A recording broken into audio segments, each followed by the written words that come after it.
In today's video, I'm going to teach you how to change primary column in Smartsheet.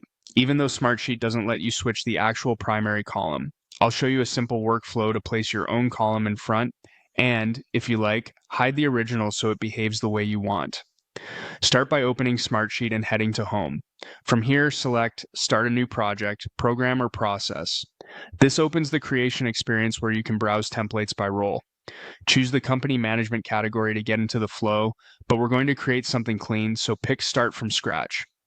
When Smartsheet asks for a new workspace starting point, choose Table. That creates a blank grid where we can set up our columns exactly how we need. In the new sheet, look at the leftmost header labeled Primary Column. Right-click that header to open the column menu and choose Insert Column Left. We're inserting a brand new column before the primary column, which effectively makes it the first column your team will see. Next, set the column type. From the list, choose text/number. This is the most flexible option and works well when you're not using a specialized field. Give the column a clear name, something your team will instantly recognize, and if helpful, add a short description so people understand what belongs here. Descriptions appear as guidance and are great for keeping data consistent. When you're ready, click Apply to create the column. At this point, you'll have your new column sitting to the left of the default primary. If you want the sheet to look like your new column is the main one, click the original primary column header and choose Hide Column.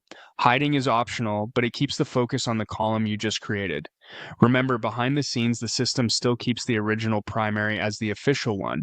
This approach simply puts your custom column first and tidies up the view.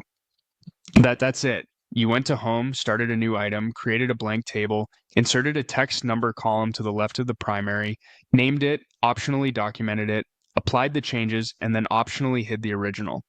This streamlined method gives you the practical outcome of changing the primary without altering Smartsheet's underlying rules.